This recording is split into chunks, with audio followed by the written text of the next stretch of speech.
الرحمن الرحیم. غسل جنابت. غسل جنابت یه نوع طهارت. طهارت لازم داره این که اول شما بدنتون رو از هر نجاستی پاک کنید. یه نوع طهارت مثل وضو. قرار شد به شما نوعی احکام رو یاد بدیم که در همه ابواب فقهی به درد بخوره. ابواب فقهی که باهاش مرتبطه.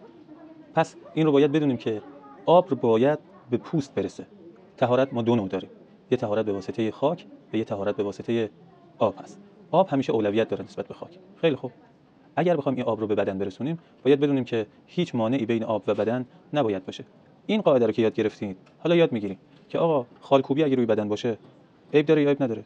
به شما میگیم آب به پوست میرسه یا نمیرسه. ناخن کاشته خانم غسل جنابت میخواد کنه یا میخواد وضو بگیره، ازش سوال میکنیم آب به ناخن میرسه یا نمیرسه؟ نمیرسه. پس غسلی نمیشه یا وضوی صحیح نیست. پس نمازم نمیتونه بخونه، حرم هم نمیتونه بره، داخل مسجد هم نمیتونه بره. آب باید به پوست برسه. پس اگر یک خانومی موهاشو مثلا یه چیزی زده که آب بهش نمیرسه، سوال میشه آب به پوست میرسه یا نه؟ یعنی اصلا مو مهم نیست، مو محل غسل نیست، جز اجزای بدن محسوب نمیشه. پس آب باید به پوست سر برسه. اگر کاری کردیم که پوست سر یک مایعی، یک جسمی، یک چیزی روش باشه، مثل رنگی روش باشه، هر چی باشه که آب به پوست نرسه، پس غسل هم صحیح نیست، همونجور که وضو هم صحیح نیست. غسل جنابت مثل وضو طهارتیه که به واسطه آب گرفته میشه.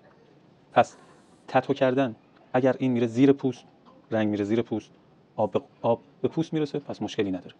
یا بعضی موقع‌ها رنگدانه پوست داره عوض میشه، مثل برنزه کردن، اونجا اصلا چیزی اضافه نمیشه، خود پوسته که رنگش داره تغییر میکنه. پس در هر صورت آب به پوست میرسه، پس مشکلی برای غسل پیش نمیاره.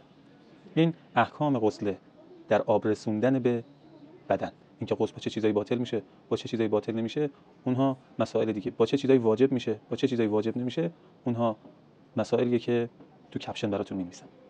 یا علی بریم آقا.